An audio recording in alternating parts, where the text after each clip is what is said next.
दोस्तों, स्वागत है आपका हमारे चैनल घुट्टी फॉर लर्नर्स में। आज हम पढ़ेंगे विगोस्की की थ्योरी ऑफ कॉग्निटिव डेवलपमेंट। दोस्तों, विगोस्की वैसे तो एक रशियन मनोवैज्ञानिक था। उसने लैंग्वेज पे, सोसाइटी पे, कल्चर पे और उससे होने वाले सोशल इंटरेक्शन पे काफ़ी जोर दिया है। उसने माना है कि लैंग्वेज, सोसाइटी, कल्चर और सोशल इंटरेक्शन, ये सारी चीज़ें कॉग्निटिव डेवलपमेंट को प्रभावित करती हैं।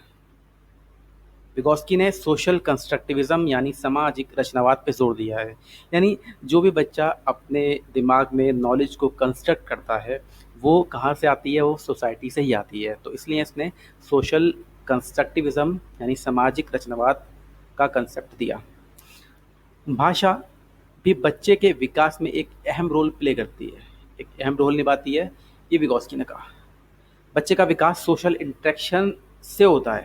यानी बच्चा बच्चे आपस में एक दूसरे से बात करते हैं, इंटरेक्ट करते हैं, एक दूसरे की नॉलेज को शेयर करते हैं और एक अपना डेवलपमेंट करते हैं।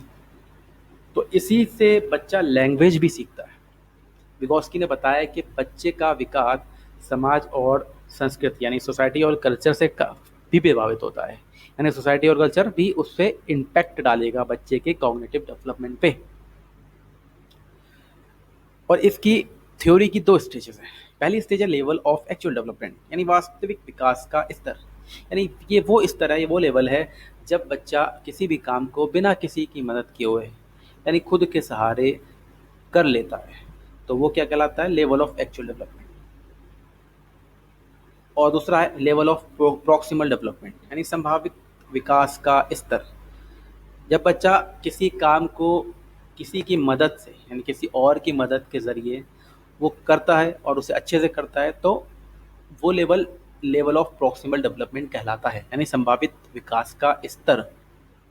और इसी के बीच में जो भी एक प्रोसेस होता है यानी एक जोन ऑफ प्रॉक्सिमल डेवलपमेंट बनती चली जाती है, जिसे कहते हैं निकट विकास का स्तर।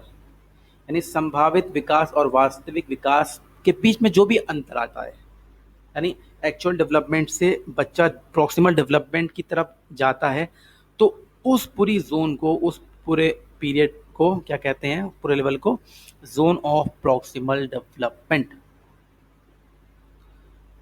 इसका फोल्डिंग किसी भी तरह के सपोर्ट को जो बच्चों को दिया जाता है एक टीचर के ज़रिए या इंस्ट्रक्टर के ज़रिए, वो क्या कहलाता है? स्कैफोल्डिंग। और ये एक्चुअल डेवलपमेंट से प्रॉक्सिमल डेवलपमेंट की तरफ ले जाता है।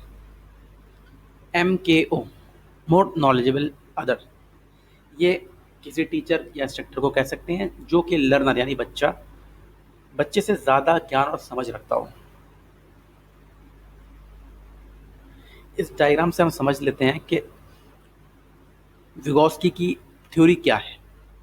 देखिए यहाँ पे लेवल ऑफ एक्चुअल डेवलपमेंट और ये है एक स्कैफोल्डिंग यानी सपोर्ट, और ये अचीव कर लिया बच्चे ने लेवल ऑफ प्रॉक्सिमल डेवलपमेंट। मान लीजिए कि बच्चे को 10 सवाल दिए गए, उसने उसमें से 3 सही करे, तो अभी बच्चे का कौन कौन सा डेवलपमेंट है जो उसने खुद किया? Level of actual development.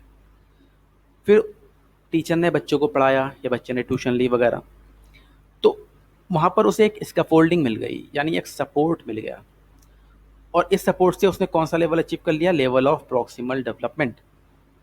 अब वो 10 में से 10, 9 इन ऐसे सवालों को यानी इतने सवालों को वो हल कर पा रहा है अच्छे से और बिल्कुल ठीक ठाक। तो ये उसने level of proximal development achieve कर लिया। और इसी दोनों स्टेज के बीच का जो अंतर होता है, वो अंतर क्या कहलाया? Zone of proximal development. दोस्तों, पियाजे की थ्योरी के एजुकेशन इम्प्लीकेशन है reciprocal teaching, cooperative learning, peer tutoring.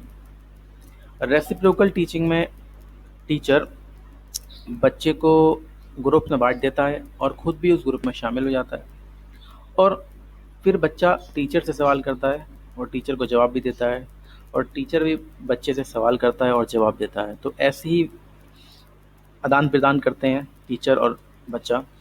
तो इस चीज़ को रेसिप्रोकल टीचिंग कहा जाता है। इसमें टीचर बच्चे को सपोर्ट भी प्रोवाइड करता है और नॉलेज भी चेक करता है। सेकंड है कोऑपरेटिव लर्निंग। इस लर्निंग में टीचर बच्चों के कई ग्रुप बना लेता है और वो आपस में एक दूसरे से सोशली इंटरेक्ट होके लर्निंग करते हैं। और तीसरा है पेयर ट्यूटरिंग। पेयर ट्यूटरिंग में किसी एक बच्चे को जिसकी सब्जेक्ट पे कमांड है, जिसे टॉपिक अच्छे से आता है, तो टीचर उसे बाकी बच्चों को पढ़ाने के लिए कहता है, तो इसे कहते हैं पेयर ट्यूटरिंग। तो कहीं ना कहीं दोस्तों, तीनों टीचिंग के अंदर लोग सोशली एक दूसरे से इंटरेक्ट कर हो रहे हैं और एक दूसरे को मदद प्रोवाइड कर रहे हैं। मदद बोले तो स्कैफोल्डिंग।